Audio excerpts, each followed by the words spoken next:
right, today we got our guest, Loko. What's up, y'all? It's Loko. I made it on the channel. What's up? Today we're going to be ranking the top Uchiha members in Naruto Shippuden, and the rules are we're going to be excluding Boruto and ranking the strongest versions of each character. All right, basically everybody knows the Uchiha are like one of the strongest groups in Naruto, right? They're comparable to the Hyuga with the Byakugan. You know, the Sharingan is just like OP throughout the entire series. You got the Mangekyo and of course the Rinnegan that evolves from it. So basically, like my boy said already, we're just gonna be ranking these Uchiha from weakest to strongest. We're not gonna be doing any filler characters, obviously, but let's get right in the video. All right, we're going to start with number 6. We got Shisui. So starting with number 6, Shisui, we didn't see much from Shisui in the story, but we did know he had the Mangekyo Sharingan with the abilities of the Kono Matsukami.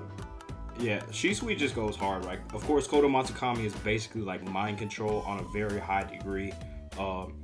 Like what we know from Shisui at first, he's kind of like he kind of like died too early. We couldn't get like too many good feats from him. People like to downplay him and say he's only like Danzo level, but of course, Shisui is like comparable to Teen Itachi at this time, who of course is relative to the Obito that fought Minato. So Shisui is really no joke. He was implied to be able to cast Genjutsu over the entire Uchiha clan elders and stop the coup d'etat from beginning in the first place. So we got to put more respect on Shisui's name.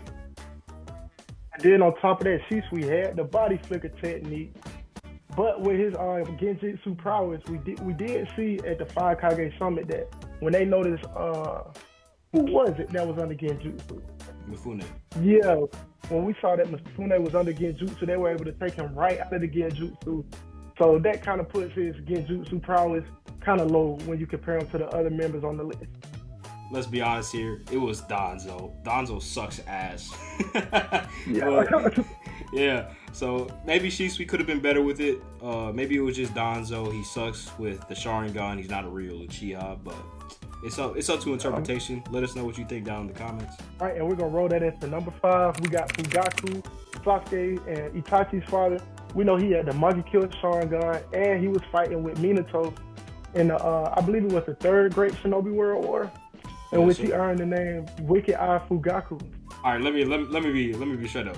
You don't get a name like Wicked Eye Fugaku out of nowhere. You got to be doing some crazy stuff to get a name like that. So, like you said, he was kind of competing with Minato for the Hokage office. Like a lot of the Uchiha were thinking, like, yeah, he like Fugaku's like our heavy hitter right here. You know, he's gonna be able to take on Minato in a 1v1. He's gonna be able to steal the Hokage's office. You know, he's gonna be the main reason why we win this coup d'etat. So, like, I don't know, man. Like Fugaku really might be on Minato's level like that. Once again, it's up to interpretation. We didn't get that many good feats from him at all, but let us know what y'all think. Yeah. And then I think Itachi was kind of scared to fight Fugaku, but when he did the whole Itachi massacre, Fugaku didn't really fight back, so we never really got to see like if he would be able to fight on the level with Itachi. But we did know Itachi was kind of scared to fight Fugaku. Yeah, so that might say a lot. You know, Itachi, who is relative to Shisui, he was scared to fight Fugaku. So I don't know, man. Fugaku really, he might have been packing a punch.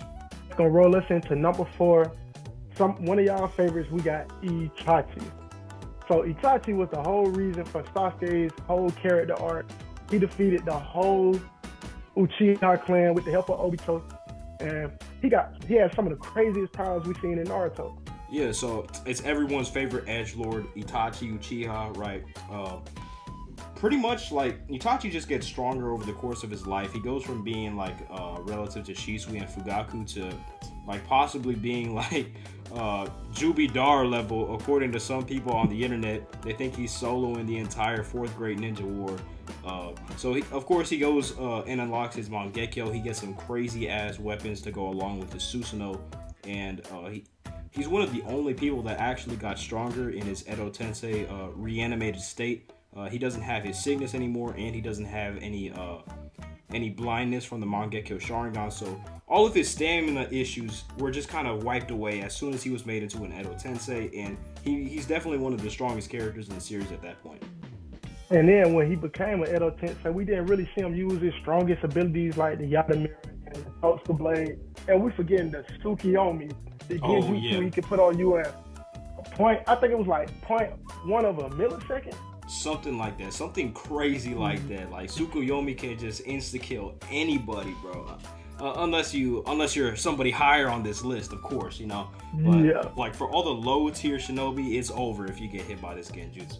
And I think the craziest thing about the Tsukuyomi is like with normal genjutsu, you have to realize you're under it, you can break out, but if it happens in a fraction of a second, there's really nothing you can do to break out the genjutsu. It's game over.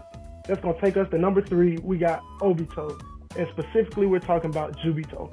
With Jubito, he wasn't able to use the Kamui because he was the host of the Ten Tails, but he did gain different weapons from the Sage of Six Paths.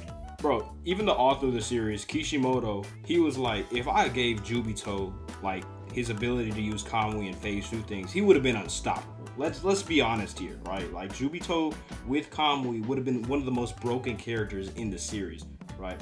The only reason he lost Naruto and Sasuke was because like Naruto's taught no jutsu is one of the strongest jutsus in the series, you know. And of course Jubito was like kind of depressed at this point, you know. He wasn't really like feeling it. I feel like he might have been a little bit suicidal as well, but that's pretty much the only reason why he lost. Everybody knows Jubito's crack, stronger than Hashirama.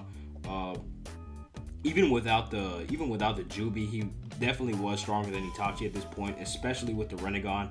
Everybody knows that Obito is really one of the strongest Uchiha in the verse. Another thing they never mentioned with Obito is how durable he is. They took the 10 tails out of Obito, and he was able to use one of the Rinnegan. Through Obito's whole life, he's been going through stuff that kills literally anybody else. Oh, like Obito got his throat slit open by Minato, and he survived. Like, you're not gonna tell me that Obito isn't one of the most durable characters in the series. Like, Obito just does not die. It took Kaguya's fucking murderous bone ash to kill him, right? Like, Kaguya, the strongest character in Shippuden, had to put down Obito for good. Like, I don't know. Now, y'all might not like this one. Y'all probably thought he was gonna be number 1. But for number 2, we got Sasuke with the Rinnegan. I think Sasuke with the Rinnegan is one of the strongest characters because first off, let's start with when he was fighting Naruto.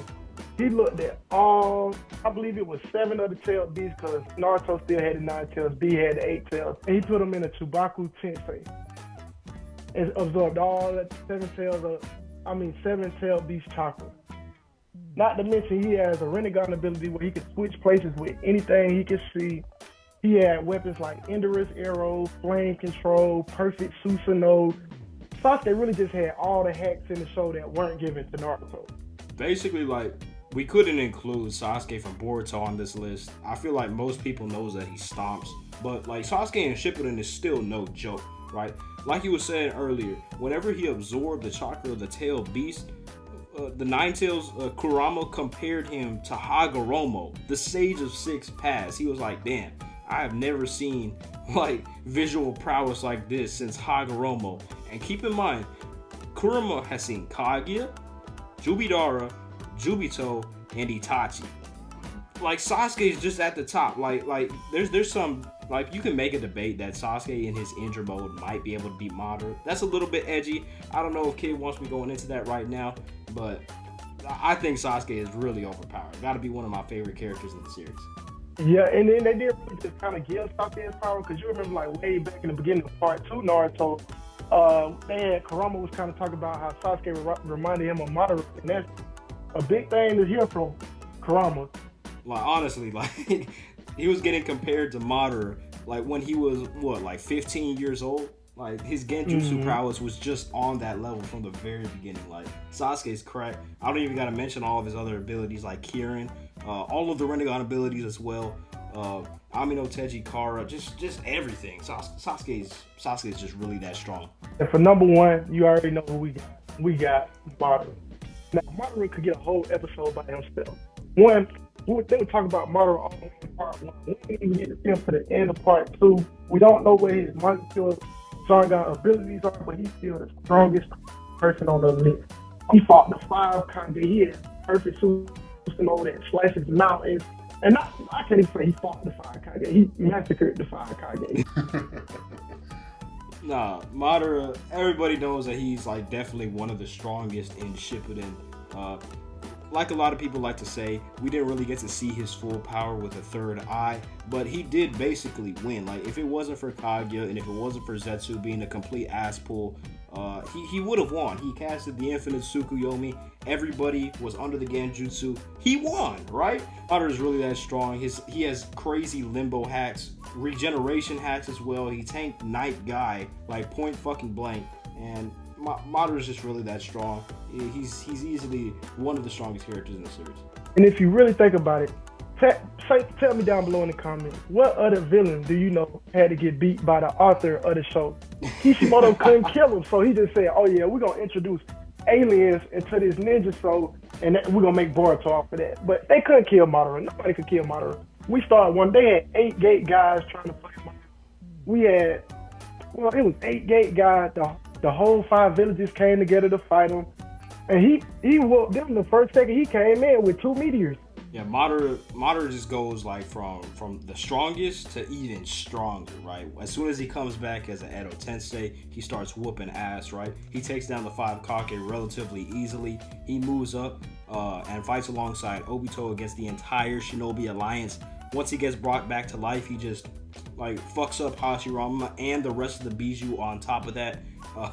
And then of course he gets the Jubi and gets even stronger than that. Like, it's just Madara just like keeps getting these crazy power amps. And tell me if I'm wrong here, but then he speed blitz Kakashi with no eyes and take his eye and use Kamui with the chin tail. Some even Obito couldn't do. Like he was pulling some stuff now. Yeah, Madara just goes crazy, right? He's the big bad, you know. I would like to thank Loko for doing this video with me. If you would have ranked the Uchiha any differently, please let me know in the comments and subscribe. Yeah, be sure to check my boy's channel out. Hit that subscribe button, comment, let us know what you think. I'm gonna definitely be in those comments, and we're gonna catch y'all later. Peace.